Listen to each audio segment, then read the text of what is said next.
Efetivamente também sobre a coluna da Andresa Matais, a qual você faz muito bem parte, e tem uma matéria sobre facção criminosa, que eu estava falando agora sobre a Operação Contenção, com mais uma fase lá, operação da Polícia Civil do Rio de Janeiro, hoje na Zona Oeste, atrás ali da mãe do Oruan, do irmão do Oruan, também investigando ainda mais o Marcinho VP, que está preso, o pai do Oruan, e você também traz matéria sobre PCC, a manchete é essa, né? Fintech do PCC tentou aproximação com Márcio França e João Dória. A gente tem conversado bastante com a Mirelle Pinheiro, que cobre muito, principalmente essas operações da Polícia Federal contra as facções aí no Brasil todo, e vira e mexe tem o envolvimento de figuras políticas. Não tem muito como as facções estarem longe. E você coloca aí uma matéria colocando esses nomes que foram muito importantes para São Paulo. Márcio França que segue, né, também na política. João Dória deixou um pouco de lado, pelo menos está atuando nos bastidores, aí voltou para o empresariado, né? Pois é, Nath, esse negócio, essa matéria diz respeito àquela operação Contaminatio, que foi deflagrada na segunda-feira.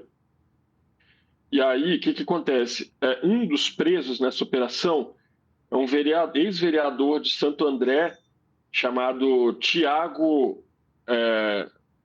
esse Tiago Rocha, né? Uhum. Ele era do PSD e tal, só que Tiago Rocha começou a agir, segundo a Polícia Civil, como uma espécie de articulador político para esse grupo aí do PCC que tocava essa fintech, né? Que é a 4T Bank, né?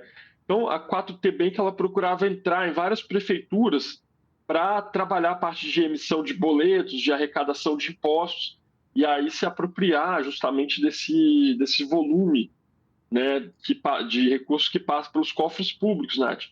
E, ao mesmo tempo, ela lavava dinheiro para o próprio PCC, da venda de droga mesmo.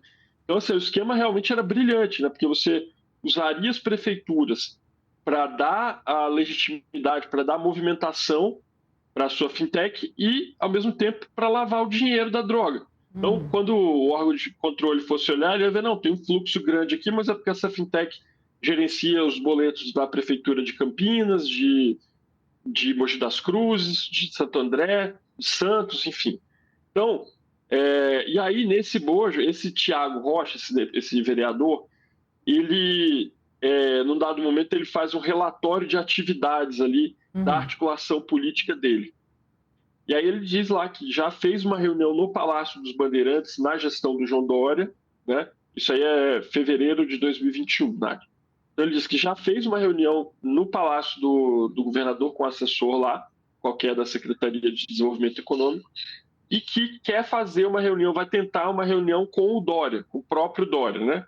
E aí disse também, não, eu também estou me aproximando do PSB estadual, aqui em São Paulo, e o próximo passo meu é tentar uma reunião com o Márcio França, né, que na época não era... Márcio França, que era até abril, agora era ministro de empreendedorismo aí do governo Lula.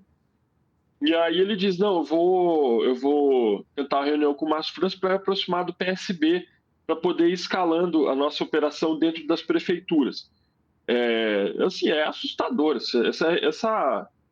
Essa operação eu achei assim que mostra, Nath, o grau de comprometimento mesmo das nossas instituições já com as facções criminosas. Quer dizer, não só eles estavam operando dentro das prefeituras, como já tinha um vereador eleito que era deles, assim, era o cara do PCC, basicamente. Tipo, era um operador político, já era, tipo, sei lá, o ministro de Relações Institucionais do PCC.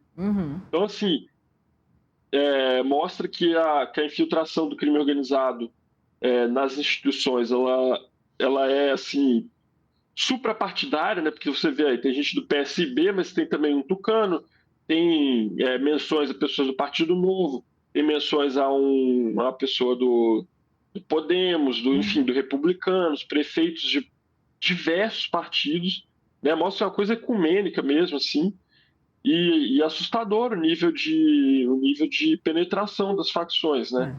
Então, a gente pegou agora, tem esse caso que agora veio a público de uma forma bastante contundente, depois que pegaram o celular desse vereador aí e puderam analisar o conteúdo. Mas quantas outras empresas aí com contratos com o poder público não têm ligação com facção criminosa, né? Notavelmente no setor de transporte, setor de coleta de lixo. Então, realmente assim, o Brasil precisa abrir o olho para essa questão da infiltração do crime organizado nas instituições financeiras, no poder público, porque, para mim, esse tipo de situação aí é evidência do grau que a gente está chegando, é realmente preocupante.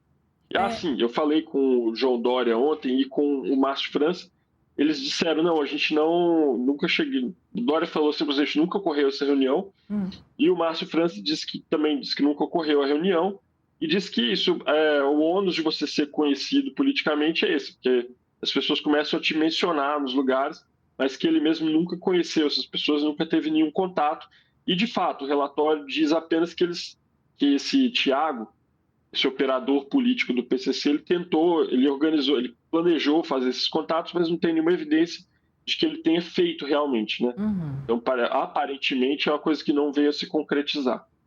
E chama muita atenção também o uso de uma fintech, né? Porque é isso, a gente estava falando da Operação Contenção contra o Comando Vermelho no Rio de Janeiro, mas antes mesmo da Operação Contenção, teve uma operação gigante da Polícia Federal. Ela segue acontecendo, inclusive, tem diversos braços dela, que foi a Carbono Oculto. Uma operação que conseguiu ligar ali o PCC aos postos de combustíveis e as fintechs, as startups, as empresas ali financeiras na Faria Lima. Também me chamou a atenção ele usar aí uma fintech, um dispositivo desse, que na época da Carbono Oculto a gente discutiu muito sobre isso, né? Sobre o quanto é fácil para o criminoso utilizar a fintech para dissipar um montão de fraude, né? Um montão de lavagem de dinheiro. Muito difícil ali de você conseguir entender e captar o caminho do dinheiro através dessas startups, dessas empresas pequenininhas financeiras. Tá certo. André Chalders, repórter da coluna da Andresa Matais, que vira e mexe está aqui no Acorda Metrópolis para falar de um montão de apuração importante. Obrigada, viu, Chalders? Obrigado, Nath. Obrigado, ouvinte. Sempre um prazer estar com vocês aqui. Precisando, conte conosco. Estamos à disposição. Precisaremos. Valeu, bom dia. Bom, a gente vai continuar